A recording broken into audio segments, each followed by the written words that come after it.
एक बार एक शांत आश्रम में एक युवा सन्यासी था जिसका नाम कोजी था, जो कि सुगंधित पहाड़ों के बीच स्थित एक आश्रम में रहता था। कोजी अपने अभ्यास में गहरा समर्पित था और उसने खुद को पूरी तरह से जैन के मार्ग में समर्पित किया था। कोजी एक दिन जब आश्रम के बगीचे में घूम रहा था तो उसने एक खूबसूरत कमल का तालाब देखा जिसमें नहाती हुई कुछ युवतियां थीं, जिनकी हंसी हवा में गूंज रही थी। तुरंत कोजी के अंदर आकर्षण और लालच की एक बहाव उठी।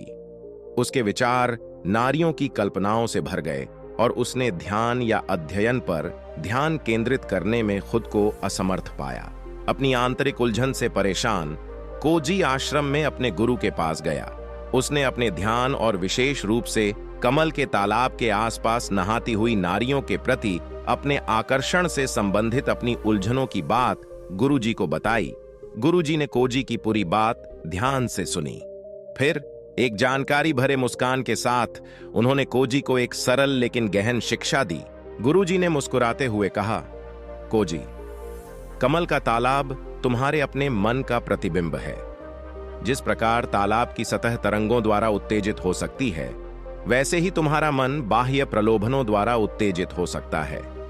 लेकिन ध्यान रखो, पानी की सच्ची प्रकृति शांत और निर्मल होना है, चाहे उसकी सतह पर कितनी भी उत्तेजना क्यों ना हो। इन शब्दों के साथ जैन गुरु ने कोजी को एक शक्तिशाली सीख दी।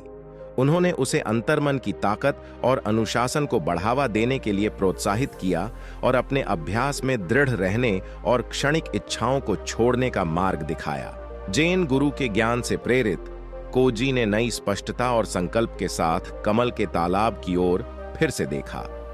जैसे ही उसने चमकदार पानी पर दृष्टि डाली तो उसने समझा कि वास्तविक शांति और संतोष केवल अपने अंदर ही पाए जा सकते हैं, बाहरी दुनिया की विभ्रांतियों के परे। और इस प्रकार एक शांत दिल और एक ध्यान केंद्रित मन के साथ कोजी ने अपनी आत्म खोज की यात्रा जारी रखी।